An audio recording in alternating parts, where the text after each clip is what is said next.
Cette vidéo s'adresse aux architectes de la cellule de Stadsparchid et a pour objectif de vulgariser le contenu de la loi 6612, particulièrement en ce qui concerne les nouveautés pour les architectes.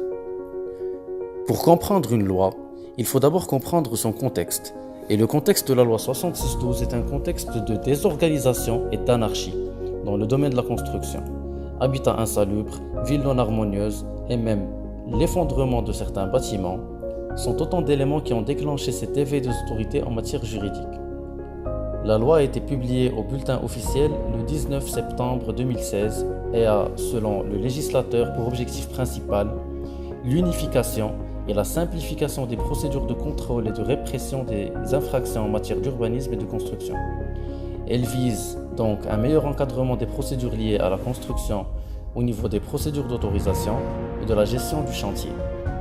Elle énonce par exemple l'obligation de signaler le démarrage des travaux par l'architecte au niveau du cahier de chantier, prévoir un panneau de chantier comprenant le numéro et la date d'autorisation, le nombre d'étages, la superficie couverte, le nom du maître d'ouvrage et celui de l'architecte, et plein d'autres consignes. Mais ce ne sont pas ces nouveautés qui ont suscité la polémique parmi les architectes. La loi prévoit la création d'un profil d'agent contrôleur censé contrôler et relever les infractions au niveau du chantier, avec la possibilité d'ordonner l'arrêt du chantier, sa fermeture. Toutefois, cette responsabilité donnée aux agents contrôleurs risque de mener à des abus de pouvoir, d'autant plus que leur rôle et champ d'intervention ne sont pas clairement définis et nécessitent de nouveaux textes réglementaires. Le deuxième point essentiel, c'est que la loi considère l'architecte complice d'une infraction s'il ne la déclare pas dans les 84 heures et il est soumis aux mêmes sanctions.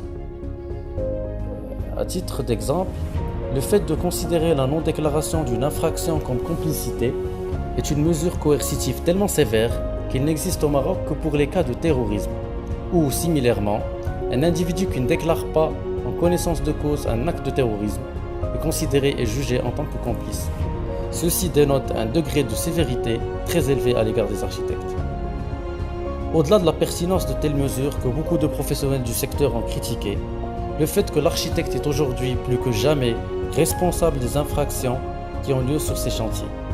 Il est supposé les déclarer dans les 84 heures et risque, au cas où il faillirait à cette obligation, d'être considéré comme complice et de subir les mêmes sanctions.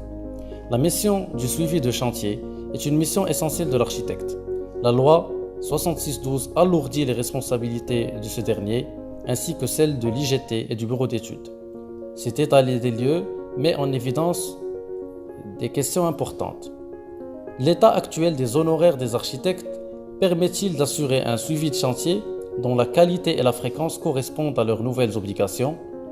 Et quelles sont les mesures ou quelles seraient les mesures que pourrait entreprendre l'ordre afin de protéger les architectes et de faciliter la mission du suivi? Merci pour votre attention.